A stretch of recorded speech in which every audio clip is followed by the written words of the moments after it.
Dia 20 de maio, que você possa ter hoje um dia abençoado, que você e sua família possam desfrutar de um tempo abençoado. Nós estamos falando sobre família. Ontem falamos um pouco sobre a família de Davi, Aminon, Tamar e Absalão. E hoje nós vamos falar sobre essa mesma família. Agora nós vamos pensar apenas em Davi e Absalão. Davi e Absalão tiveram uma vida conturbada. Mas o sentimento de Davi por Absalão é gigante. É talvez o seu filho que mais o orgulha, que mais se parece com ele, no seu perfil de lutar, de vencer, de ser um cara guerreiro. Talvez Absalão cresceu olhando para o seu pai, um homem vitorioso, triunfante, imponente. Mas em algum momento, e por causa do pecado, essa história se tornou uma história triste. E eu quero destacar hoje para vocês um versículo dessa história. 2 Samuel 14, 28, que diz assim: Absalão ficou 2 anos em Jerusalém, sem ver a face do rei. Absalão ficou 2 anos na cidade que seu pai morava, na cidade em que seu pai reinava, sem ver a face do rei. Já dizia o ditado: quem não se comunica se estrumbica.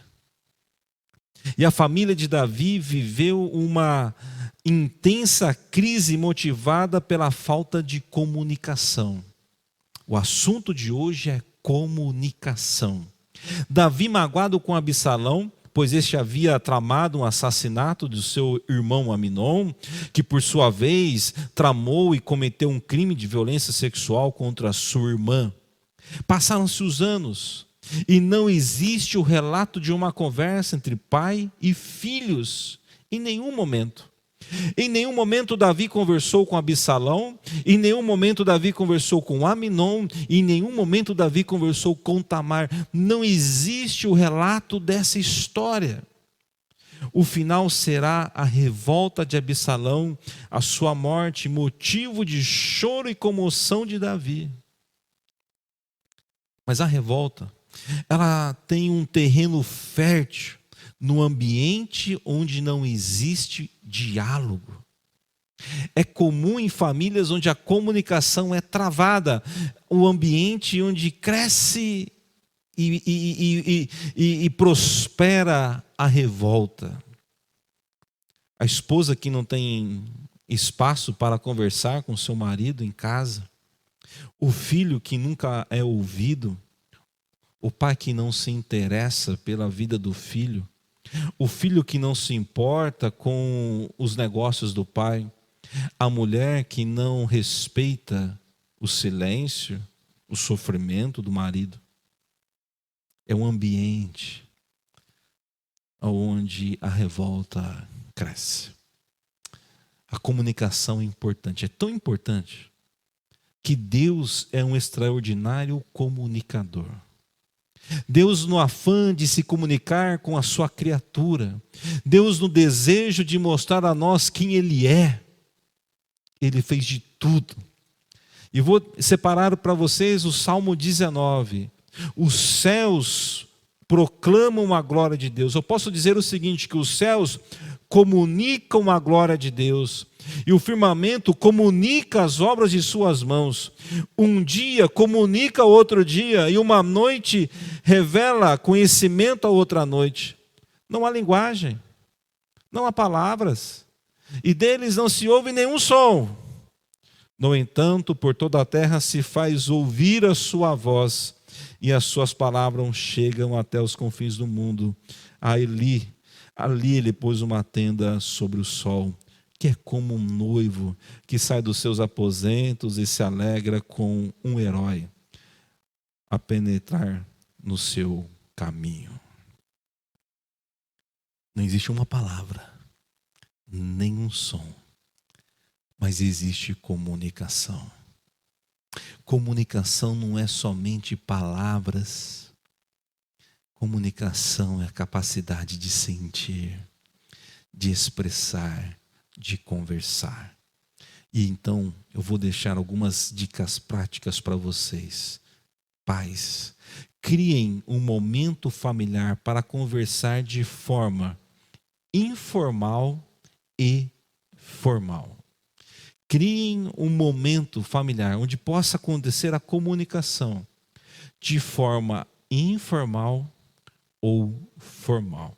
De forma informal, aproveite as situações espontâneas e dialogue. O que seriam essas situações espontâneas? Assistir um filme, ler um livro, ouvir uma notícia na TV, uma história que aconteceu na cidade. Aproveite esses momentos e comunique-se com sua família, converse sobre aquela situação, sobre aquele dilema, sobre os sentimentos que ali estão colocados e envolva-se nessa comunicação de forma informal. De forma formal, reserve um tempo semanal e converse, compartilhando pedidos de oração, fazendo reflexões e orando juntos. Tem o dia da família.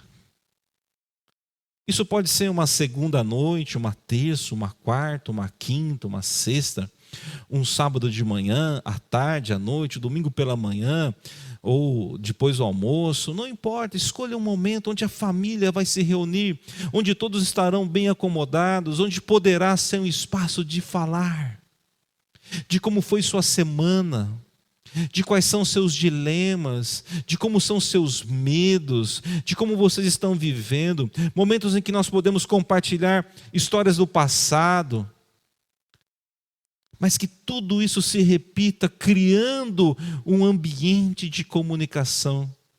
Entenda que esse ambiente formal, contínuo, disciplinado de comunicação criará oportunidades para conversarmos e falarmos os nossos sentimentos, às vezes sem palavras, apenas com um abraço, com um olhar, com um beijo, com carícias, com afetos, com amor. Não deixe de se comunicar, porque quem não se comunica se estrumbica. Um dia abençoado.